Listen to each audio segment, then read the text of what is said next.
Picture a dimly lit, underground card room. The tension is palpable. Our protagonist, let's call her Alice, pushes her entire stack of chips to the center of the table. Bob, her opponent, sneers and reveals a perfect royal flush. Alice stares at the cards, the statistical absurdity of the situation washing over her. She slams her hand on the table and utters a phrase that has transcended its origins to become a viral internet meme: "I want to inspect the cards." In modern internet culture, this phrase is more than just a sore loser's lament, it is a fundamental epistemological demand. It is the human brain violently rejecting a low-probability event. But what exactly is she asking for? From a mathematical standpoint, to inspect the cards is to demand a rigorous audit of the entropy generation mechanism. When a standard deck of 52 cards is shuffled, it enters one of 52 factorial possible permutations. That is an integer roughly equal to 8 times 10 to the power of 67. To put that staggering, incomprehensible number into perspective, if you were to shuffle a deck of cards every single second since the Big Bang, 13.8 billion years ago, you wouldn't have even scratched the microscopic surface of all possible combinations. Every time you hold a properly shuffled deck, you are holding an arrangement of matter that has never existed before in the history of the universe, and will likely never exist again. Thus, Alice's demand to inspect the cards is a demand to verify that the current state of the deck was drawn from a uniform probability distribution, rather than a deliberately engineered subset. Why do we instinctively feel that the game is rigged when confronted with extreme improbability? This isn't just paranoia, it is our brain intuitively executing Bayesian inference. Bayes' theorem mathematically describes how we should update our beliefs in the face of new evidence. Let's define our hypothesis, H, as the deck is rigged, and our evidence, E, as Bob draws a royal flush. The prior probability of the deck being rigged might be low, say 1 in 100. However, the probability of drawing a royal flush given a fair deck is astronomically low, about 1 in 650,000. Conversely, the probability of Bob drawing a royal flush if he rigged the deck is near 100%. When we plug these values into Bayes' formula, the posterior probability, the probability that the deck is rigged given that the royal flush occurred, skyrockets to over 99.9%. Mathematics itself validates Alice's suspicion. Her demand to inspect the cards is an attempt to gather new data to update this Bayesian model. She is looking for physical evidence of tampering, bent corners, marked backs, or an asymmetric distribution of high-value cards. But this physical inspection relies entirely on human perception, which is notoriously flawed and easily manipulated by a skilled sleight-of-hand artist. To truly understand randomness, we must strip away the physical cards and look at the underlying stochastic processes. To understand how a deck reaches a state of true unpredictability, we must examine the mechanics of shuffling. For centuries, gamblers relied on intuition. But in 1992, mathematician and former professional magician Percy Diaconis, along with Dave Bayer, rigorously quantified the riffle shuffle. When you cut a deck into two roughly equal halves and interleave them, you are performing a complex mathematical permutation. Diaconis and Bayer modeled this using the Gilbert-Shannon-Reeds model. In this model, the probability of a specific interleaving depends on the relative sizes of the two packets. Imagine a deck of n cards. The deck is cut according to a binomial distribution, and cards are dropped from the left or right hand with probabilities proportional to the number of cards remaining in each hand. This creates a beautifully elegant mathematical transition matrix. Every single shuffle multiplies the current state vector of the deck by this massive 52 factorial by 52 factorial transition matrix. But here is the critical question: how many times must you apply this matrix transformation before the deck's state vector becomes indistinguishable from a perfectly uniform distribution? In other words, how many shuffles does it take to destroy all information about the deck's original order, rendering any attempt to inspect the past futile? We can model the sequence of shuffles as a Markov chain, a stochastic process where the next state depends only on the current state, completely amnesic to the history of how it got there. The deck wanders through the incredibly vast state space of 52 factorial permutations. To measure how random the deck is at any given step, mathematicians use a metric called the total variation distance. This metric calculates the maximum difference in probability for any possible event between our currently shuffled deck and a perfectly, uniformly random deck. A total variation distance of 1 means the deck is completely predictable, a distance of 0 means it is perfectly random. What Diaconis and Bayer discovered is one of the most fascinating phenomena in probability theory, the cutoff phenomenon. The transition from order to chaos is not gradual, it is a sudden, precipitous cliff. For the first few shuffles, the total variation distance remains stubbornly close to 1. The deck retains a massive amount of structural memory. If Alice were to inspect the cards after 3 or 4 shuffles, she could easily detect the residual order using statistical analysis. But at a very specific mathematical threshold, the system undergoes a phase transition. That threshold is exactly 7 shuffles. At 5 shuffles, the total variation distance is roughly 0.92, still highly predictable. At 6 shuffles, it drops to 0.61. But at 7 shuffles, it plummets to 0.33, and by 8, it is down to 0.16, exponentially decaying toward 0. This is the cutoff phenomenon. It is as if the deck suddenly forgets its initial state entirely within a span of just 2 shuffles. This mathematical revelation fundamentally changed how casinos operate. It proved that anything less than 7 riffle shuffles leaves the game vulnerable to sophisticated tracking techniques. When Alice demands to inspect the cards in a physical casino, she is implicitly verifying that the dealer has crossed this mathematical event horizon, pushing the deck's entropy past the cutoff point. But in our modern era, the physical deck of cards is rapidly disappearing. Poker, blackjack, and trading card games have migrated to the digital realm. There are no physical cards to inspect, no riffle shuffles to count, and no bent corners to spot. How do you inspect the cards when the cards are nothing more than electrical impulses in a silicon chip? In the digital world, shuffling is governed by algorithms, the most famous being the Fisher-Yates shuffle, modernized by Richard Durstenfeld. The logic is brilliantly simple and operates in strictly O(n) time complexity. You start with an array of 52 ordered elements. The algorithm selects a random integer between 1 and 52, swaps the card at that index with the last card in the array, and then decrements the active range. It then picks a random number between 1 and 51, swaps it with the second to last card, and repeats this process until the first position is reached. If the random numbers chosen at each step are truly uniform, the Fisher-Yates algorithm guarantees that every single one of the 52 factorial permutations is equally likely.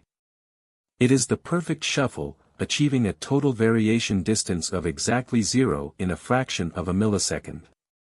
It seems we have solved the problem of fairness. If Alice demands to inspect the digital cards, we simply show her the 3 lines of code executing the Fisher-Yates algorithm. But there is a fatal flaw hidden deep within this digital perfection. A flaw so severe that it has allowed hackers to completely compromise online poker rooms, effectively seeing every opponent's cards before they are even dealt. The vulnerability lies in the function that generates the random indices, the random number generator. Computers are fundamentally deterministic machines. They execute instructions exactly as written, they are incapable of true spontaneity. Therefore, to generate randomness, they rely on mathematical functions called pseudorandom number generators, or PRNGs. A classic example is the linear congruential generator. It uses a simple recurrence relation. The next number is generated by multiplying the current number by a constant a, adding a constant c, and taking the modulo m. It produces a sequence of numbers that looks statistically random, but is entirely deterministic. The entire sequence is dictated by the starting value, known as the seed. If you know the seed, you know the entire future of the sequence. In the late 90s, a major online poker platform used a PRNG seeded with the server's system time in milliseconds. Since there are only 86.4 million milliseconds in a day, the state space of the shuffle wasn't 52 factorial, it was merely 86.4 million. This is a catastrophic reduction in entropy. By synchronizing their clock with the server, hackers reduced the possible seeds from 86.4 million to just a few 100,000. When the first few cards were dealt face-up on the virtual table, the hackers used those cards to filter the remaining possible seeds. Within seconds, a simple script could identify the exact seed the server used. At that moment, the PRNG was broken. The hacker's software could perfectly predict every single card remaining in the deck, who would receive what, and what the community cards would be. This is the digital equivalent of playing with transparent cards. When a hacker exploits a PRNG, they aren't cheating by altering the rules, they are exploiting a failure of entropy. They have successfully inspected the cards at a mathematical level, bypassing the intended fog of war. To prevent this, modern systems use cryptographically secure pseudorandom number generators, CSPRNGs, which draw entropy from unpredictable physical events, like the thermal noise of the CPU or the microscopic variations in keystroke timings. But even with a perfectly secure CSPRNG, a fundamental philosophical problem remains in the digital space: trust. Even if the server uses a cryptographically secure entropy source, Alice still has a massive problem. In a centralized digital game, the server acts as the omniscient dealer. The server generates the randomness, shuffles the virtual deck, and deals the cards. Alice cannot inspect the server's RAM. She cannot verify the entropy pool. She is forced to rely on blind faith. Faith that the server's code is mathematically sound, faith that the administrators haven't installed a backdoor, and faith that the server hasn't been compromised by a third party. In mathematics and cryptography, relying on a trusted third party is considered a critical security vulnerability. True verification requires a system where trust is mathematically guaranteed, not socially assumed. This brings us to a legendary problem in computer science posed by cryptographers Adi Shamir, Ron Rivest, and Leonard Adleman in 1977, the mental poker problem. How can two mutually distrustful parties play a fair game of poker over a telephone line without relying on a trusted third party? How can Alice and Bob shuffle and deal a digital deck of cards such that neither knows the other's cards, yet both can mathematically verify that the deck was shuffled fairly and no one cheated? The solution to mental poker relies on a brilliant cryptographic primitive known as commutative encryption. To understand it, imagine a physical analogy.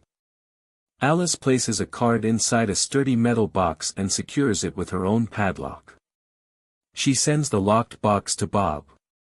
Bob cannot open it, but he adds his own padlock to the box and sends it back to Alice. Now, the box has two locks. Alice removes her padlock and sends it back to Bob. Finally, Bob removes his padlock and opens the box. The order in which the locks are applied and removed does not matter, this is the property of commutativity. Mathematically, the encryption function E of Alice applied to the encryption function E of Bob on a message M must equal Bob's encryption of Alice's encryption. E underscore A, E underscore B, M equals E underscore B, E underscore A, M. Using algorithms like RSA with shared moduli or specific elliptic curve pairings, we can achieve this in the digital realm. In this protocol, Alice and Bob collaboratively shuffle the deck by sequentially applying their own cryptographic keys. Because neither party possesses all the keys at any given time, neither can decrypt the deck prematurely. They have effectively shuffled the deck in plain sight, yet the contents remain perfectly hidden. However, commutative encryption only solves the problem of hiding the cards. What if Bob is malicious and, instead of shuffling the encrypted cards, he secretly replaces Alice's encrypted ace of spades with an encrypted two of hearts?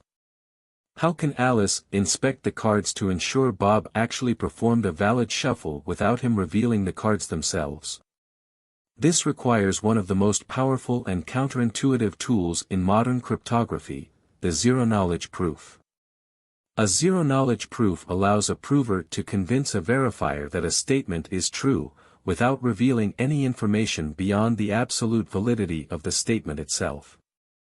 Bob must mathematically prove to Alice, "I took the set of encrypted cards you sent me, I applied a valid permutation, and I applied my encryption key, without altering the underlying values." He does this by generating a cryptographic proof, a complex polynomial equation that Alice can easily verify. If Bob altered even a single bit of a single card, the mathematical proof will catastrophically fail. Through zero-knowledge proofs, Alice can rigorously inspect the cards and guarantee the integrity of the shuffle, all while the cards remain completely encrypted. Trust is no longer required, it has been replaced by mathematical certainty. We have journeyed from the physical friction of paper cards to the abstract realms of cryptographic proofs. We have secured the digital deck against hackers and malicious servers. But an ultimate, philosophical question remains. Even with perfect algorithms and zero-knowledge proofs, the randomness we generate on classical computers is still deterministic at its core. It is deeply computationally complex, yes, but if a Laplace's daemon possessed infinite computational power, it could theoretically unravel the pseudo-randomness. Is there such a thing as true, fundamental randomness in the universe? To find it, we must execute a dimensional strike, leaving the macroscopic world of classical mechanics and descending into the microscopic realm of quantum mechanics. In the quantum realm, the universe does not use algorithms to shuffle its deck, it uses superposition and wave-function collapse. Imagine firing a single photon at a half-silvered mirror, a beam splitter. Classical physics dictates that the photon must either reflect or pass through based on deterministic hidden variables. But quantum mechanics tells us something profoundly different. Before measurement, the photon does not exist in a state of having passed through or having reflected. It exists in a quantum superposition of both states simultaneously, described by a complex probability amplitude in Hilbert space. It is only at the exact moment of measurement that the wave function collapses, and the photon materializes at one of the two detectors. The outcome is inherently, fundamentally probabilistic. It is a 50-50 chance, but not because we lack information about the photon's initial state. The universe itself hasn't decided the outcome until the measurement occurs. If we use this quantum event to generate bits, a 1 if it passes through, a 0 if it reflects, we create a quantum random number generator. This is the ultimate, unriggable deck of cards. When you draw a card generated by quantum entropy, you are drawing a result that was fundamentally undetermined since the dawn of time. But how can we be absolutely sure? How can we prove that the universe isn't just a highly advanced deterministic machine hiding its variables from us? How can Alice demand to inspect the cards of the universe itself? In 1964, physicist John Stuart Bell provided the answer. He formulated Bell's theorem, one of the most profound discoveries in the history of science. Bell proposed a way to test whether the quantum randomness was truly random, or if it was secretly governed by local hidden variables, a rigged deck hidden in the fabric of spacetime. By measuring entangled particles across different axes and calculating the statistical correlation of the results, Bell derived an inequality. If the universe were deterministic and governed by hidden variables, the correlation could never exceed a specific mathematical limit. However, if quantum mechanics was right, and the outcomes were truly, fundamentally undetermined until measurement, the correlation would violate this limit. Decades of rigorous experiments, culminating in the 2022 Nobel Prize in Physics, have conclusively proven that Bell's inequality is violated. The universe is not hiding any variables. The deck is not rigged. When a quantum event occurs, it is an act of pure, unadulterated creation of new information. Bell's theorem is the ultimate mathematical framework for inspecting the cards of reality itself. So, let us return to that smoky, underground card room. When Alice slams her hand on the table and demands, "I want to inspect the cards," she is expressing a profound human instinct. We are pattern-seeking creatures, terrified of the unknown, and deeply suspicious of extreme improbability. But as we have seen, human intuition and physical inspection are incredibly fragile. True verification, true trust, cannot be built on sight or social contracts. It must be built on the rigorous, uncompromising foundations of mathematics. From the Markov chains of a physical riffle shuffle, to the cryptographic fortresses of zero-knowledge proofs, down to the fundamental probabilistic nature of quantum mechanics validated by Bell's theorem, science has given us the tools to audit reality. We have constructed epistemological frameworks that allow us to verify the integrity of systems we cannot even see. We no longer need to trust the dealer, we only need to trust the math. The meme is ultimately a philosophical declaration, a refusal to accept reality blindly, and a demand for rigorous, mathematical proof. The universe is a vast, complex system of probabilities, and mathematics is the only lens through which we can truly inspect its mechanics. If you want to continue exploring the hardcore mathematical truths hidden behind everyday phenomena, make sure to subscribe and turn on notifications. The next time life deals you an impossible hand, remember, don't trust, verify.